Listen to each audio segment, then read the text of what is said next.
who were hit in the Madoff scandal, but what about the regular folks? What about people who have lost their retirement, their whole savings? Can they get some kind of restitution? Well, with me now from Tampa, Florida, is former Wall Street investment banker and current host of the nationally syndicated radio show, The Watchdog on Wall Street, Chris Markowski. So, Chris, will any of these investors, are they ever going to see any of their money again? More than likely not. And that's what usually happens when these hedge funds blow up. Once the money's gone, it's very, very difficult to get it back, as we've seen over the past couple of years with the Bayou Capital Management and the Amaranth blow up as well. Now, why did this take so long? Everyone wants to know this. I mean, the SEC in particular, you know that there was a whole laid-out proposal sent to the SEC by a whistleblower, Harry Markowski, that put out all these red flags, 29 of them, saying that this is something that should have been detected, that this was the biggest fraud on Wall Street, that it was a Ponzi scheme. Why was nothing done? You know, I'm gonna kind of give it to the SEC a little bit. They probably get these things to them all the time, and I'm sure they looked into it to some degree. And you're right, they should have gone after Madoff to a greater degree. But the SEC is a political organization. It's a part of the executive branch. Now, they had their budget increased by 2/3 since the whole Enron blow-up, but even still, it's very difficult to catch these types of things. And when you got to get like Madoff, who's so politically connected, huge contributor to Chuck Schumer, huge contributor to Frank Lautenberg, it's very, very hard to go after a guy like that. But, Chris, it sounds like they turned the other way, and I think there's approximately, according to some estimates, about 50 billion reasons why they should have done their job. Yeah, you're right. No, there's no doubt about it that they should have gone after him, and it's kind of like woulda, shoulda, coulda on this one. But once again, if you don't know, we don't know yet who was making a phone call to the SEC saying, hey, why don't you leave this guy alone? It happens. Yeah, well, this was laid out on www.madoff.com, and this guy in particular, back in 2005, November 7th to be exact, submitted this to the SEC saying, look, if this isn't the biggest fraud on Wall Street, this is insider trading, one or the other, this guy was exposed and they didn't do anything about it. Now, all of these people, hardworking Americans, are out money, are out retirement savings, and I think it's unconscionable. And why isn't someone taking a look at the SEC and saying, why did they allow this to happen?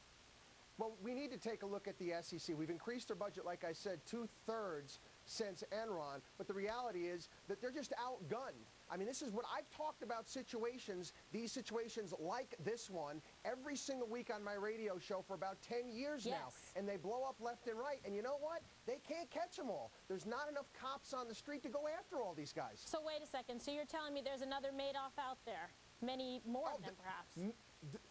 I do a Madoff or two every couple times, at least a couple times a week. The difference is Madoff's size. He's enormous. These things happen all the time, and no one wants to deal with them. But what about restitution? Is anybody going to get any of their money back? Where's it going to come from? If the money's not there, I mean, unless he's got some sort of offshore account somewhere in the Bahamas or the Caymans, where's it going to come from?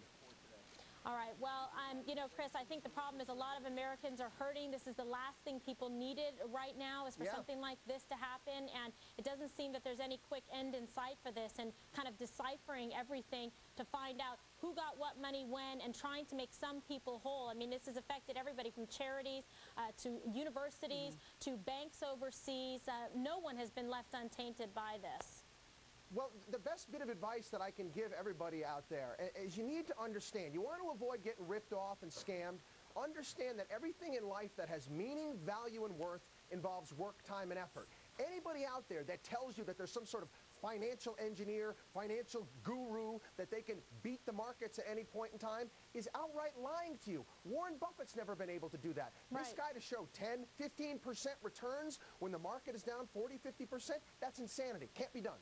Well, what about the level of trust now? It seemed that there is a permanent taint from this situation between banker and client. Who can you trust? Some of these people, some of the smartest, men in the world like Mort Zuckerman, he was even duped in this because he had no idea that the bank he was working with had actually invested in Madoff's fund. He wasn't told. What about full disclosure and letting people know? What about due diligence? Well, that's what actually there's a lot of financial advisors that weren't doing their due diligence, and that's why we have a real problem. You have these fund of funds out there like Fairfield Greenwich and many others out there that were taking all this money, they were putting it into it, collecting 20%, and 4%, crazy. All right, coming up, we're going to have the latest in the Kaylee Anthony murder case. Did Casey use one of her favorite TV shows?